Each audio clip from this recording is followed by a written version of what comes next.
नमस्कार। मैं हूं आपका दोस्त विजय विद्रोही। आप मुझसे जुड़ चुके हैं और अगले 8-10 मिनट तक मैं आपसे जुड़े रहने की कोशिश करूंगा। इस बार गुजरात का चुनाव कुछ अलग रहा है, तो क्या नतीजे भी कुछ अलग होंगे? इसकी हम बात करेंगे। लेकिन गुजरात की जनता को भी शुक्रगुजार होना चाहिए राहुल गांधी का और अरविंद केजरीवाल का। राहुल गांधी का इसलिए कि वो इक्का दुक्का उनके दौरे हुए, बहुत कम आए। और अरविंद केजरीवाल का इसलिए शुक्रगुजार कि उन्होंने बहुत सारे दौरे किए। तो राहुल गांधी ने ना आकर प्रधानमंत्री मोदी और बीजेपी के सामने ये मजबूरी रख दी कि वो मुकाबला राहुल गांधी बनाम नरेंद्र मोदी नहीं कर पाए। अरविंद केजरीवाल ने बहुत बार आकर और पंजाब मॉडल और दिल्ली मॉडल का इतना गाना गाया कि प्रधानमंत्री मोदी को भी मजबूर कर दिया कि वो विकास का 27 साल के विकास का हिसाब दें और ब्यौरेवार हिसाब दें। पहले क्या होता था कि प्रधानमंत्री गुजराती गौरव की बात कहते थे और गुजराती मॉडल की बात कहते थे एक लाइन में, और जनता ताली बजाना लगती थी। लेकिन इस बार गुजरात की जनता ने अपना एजेंडा सेट किया है। यह एजेंडा महंगाई और बेरोजगारी के खिलाफ है। ये एजेंडा आर्थिक तरक्की के पक्ष में है। ये एजेंडा विकास के पथ पर है। जनता अपनी वोट की कीमत समझ रही है और गुजरात की जनता ने इस बार दिखा दिया कि आरोप प्रत्यारोप एजेंडा ये पार्टी सेट करे, नारा दे, जुमला दे और इसमें पूरा चुनाव निकल जाए, ऐसा नहीं चलने वाला है। बीजेपी ने अपना एजेंडा सेट करने की कोशिश की, लेकिन वो चला नहीं। ना मां से मुस्लिम चला, ना दा से दंगा चला, ना आ से आतंकवाद चला, ना मुंबई हमला चला। ना ही हम देख रहे हैं यहां पर कि बीजेपी के एजेंडे में कुछ चीजें जो और शामिल थी वो भी नहीं चल पाई। तो एक बड़ा सवाल उठता है कि अब आगे होगा क्या? गुजराती अस्मिता, गुजराती गौरव, औकात दिखाना, ये सब भी उतना नहीं चला जितना कि बीजेपी मानकर चल रही थी, या फिर वो एक तरफा ढंग से इनको एक बड़ा मुद्दा बना देती। ऐसा संभव नहीं हुआ है गुजरात में। ये आप और हम और गुजरात की जनता भली भांति जानती है। और प्रधानमंत्री और अमित शाह बड़े बड़े सपने दिखाते रहे, लेकिन हम कैसे भूल सकते हैं बीजेपी की उस महिला कार्यकर्ता को जिसने केंद्रीय मंत्री स्मृति ईरानी के सामने कह दिया कि साहब गैस के सिलेंडर बहुत महंगा है, 3-3 घर में बेटियां हैं, बड़ा मुश्किल हो रहा है। अब बड़ा सवाल उठता है कि क्या वोट भी विकास की उम्मीद में पड़ेगा? बड़ा सवाल उठता है कि क्या वोट भी विकास की उम्मीद में पड़ेगा? बेरोजगारी, महंगाई के खिलाफ वोट पड़ेगा? क्या जनता ही चुनाव लड़ेगी? और अगर जनता ने चुनाव लड़ा तो फिर नतीजे बहुत चौंकाने वाले साबित हो सकते हैं। लेकिन अब बनासकांठा चलते हैं, वहां पर चंपाबाई की कहानी सुनते हैं तो कहानी कुछ पलटती सी दिखाई देती है। चंपाबाई गरीब घर की है। वो कह रही हैं कि साहब प्राथमिक स्वास्थ्य सेवा केंद्र जो प्राइमरी हेल्थ सेंटर होता है वो गांव में नहीं है। वो कह रही है आवास योजना के तहत, प्रधानमंत्री आवास योजना के तहत घर के लिए कई बार अर्जी दी, लेकिन सरपंच अपने अपने लोगों को घर दिला देता है जो भ्रष्ट लोग हैं, और उसका नंबर नहीं आता है। वो कह रही है कि बच्चा 5वीं पास कर जाए तो फिर स्कूल बहुत दूर है, पैदल जाना पड़ता है, और सड़कों की हालत भी ठीक नहीं है। लेकिन साथ साथ वो क्या कह रही है चंपाबाई? साथ साथ वो ये भी कह रही है लेकिन मैं प्रधानमंत्री नरेंद्र मोदी के सम्मान में कोई ठेस नहीं पैदा होने दूंगी। प्रधानमंत्री का सम्मान मेरे लिए सर्वोपरि है।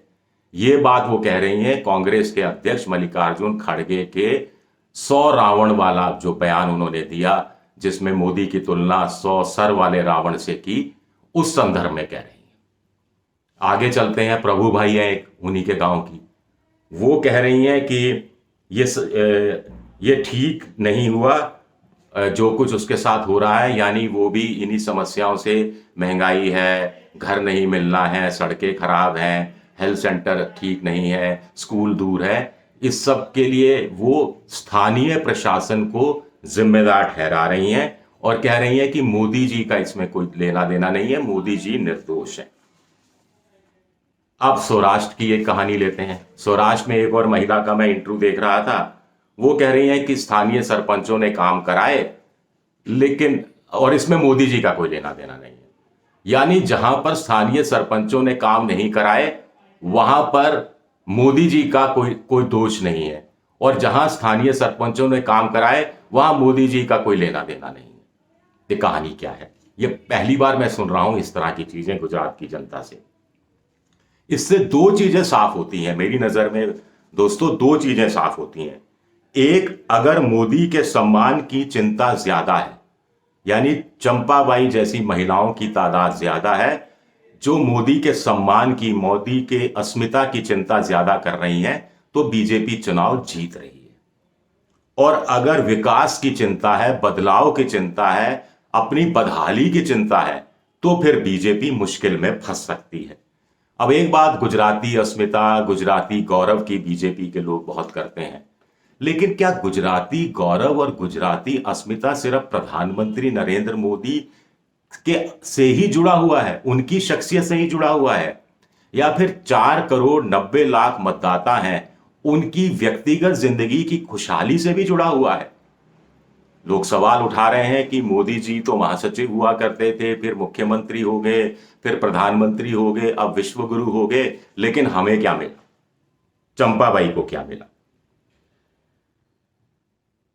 चंपाबाई को प्राथमिक स्वास्थ्य केंद्र का इंतजार है, 5वीं के बाद बच्चा स्कूल में पढ़ सके और गांव में ही स्कूल खुले, ऐसे स्कूल खुलने का इंतजार है, सड़कें अच्छी हो जाएं इसका इंतजार है, और सबसे बड़ी बात है कि प्रधानमंत्री आवास योजना के तहत एक घर मिल जाए, एक आशियाना मिल जाए, एक छत मिल जाए, इसका इंतजार है। तो यहां फिर दो बड़े सवाल उठते हैं। तो जनता जब ये सवाल उठा रही है, तो जनता क्या कांग्रेस पर यकीन नहीं कर रही है, या अब तक कांग्रेस पर उसने यकीन क्यों नहीं किया?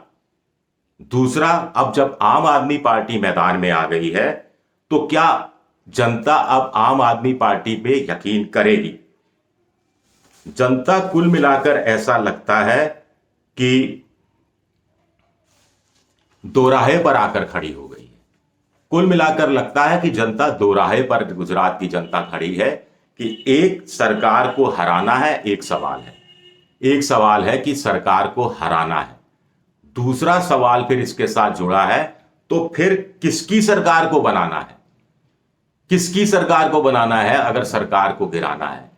अब सरकार गिराना, सरकार बनाने के बीच में फिर वही एक पुराना विकल्प कहीं ना कहीं सामने आ जाता है। तो इससे अच्छा तो क्या यही नहीं हो कि इसी सरकार को दोहराना है? अजीब खेल है। आप जनता की भी मजबूरियां समझे, क्योंकि विपक्ष के रूप में कांग्रेस अपनी भूमिका को सार्थक ढंग से निभा नहीं पाया। या फिर जनता ये कह रही है कि कुछ हो जाए बाद में देखा जाएगा, अभी तो फिलहाल बदलाव लाते हैं, बदलाव लाना है। या फिर जनता को लगता है कि बीजेपी को सत्ता में तो रखना है, लेकिन इतना सबक सिखा देना है कि प्रधानमंत्री नरेंद्र मोदी भी समझ जाएं कि दिल्ली से अब गुजरात को चलाया नहीं जा सकता। सिर्फ गुजराती अस्मिता, गुजराती गौरव के नाम पर आपको दोबारा सत्ता नहीं मिल सकती। आपको गुजरातियों की व्यक्तिगत जिंदगी के गौरव का, उनके सम्मान का, उनकी अस्मिता का भी ख्याल रखना होगा। उनका गरीब का घर भी पक्का हो जाए, इसका ध्यान रखना होगा। गरीब के बच्चे को भी स्वास्थ्य सेवाएं बगल में मिल जाए, गरीब का बच्चा भी कम से कम 12वीं कक्षा तक गांव में ही स्कूल खुल जाए जहां वो पढ़ सके, इसका भी ख्याल रखना होगा। तो ऐसे में चुनाव का नतीजा क्या होगा? जनता के मन की बात तो सामने है, प्रधानमंत्री के मन की बात भी सामने आती रही है, लेकिन जब बटन दबाने जाएगी जनता, तब क्या करेगी?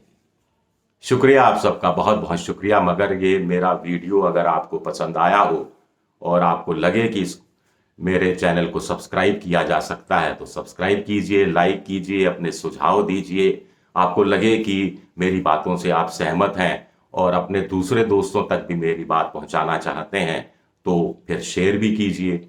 और ये जो घंटी जैसी आकृति है, बेल आइकन है, इसे ज़रूर दबा दीजिए, ताकि जब भी मेरा नया वीडियो आए आपको तत्काल पता लग जाए। ट्विटर पर भी आप मुझे फॉलो कर सकते हैं, @विद्रोही7 मेरा ट्विटर हैंडल है।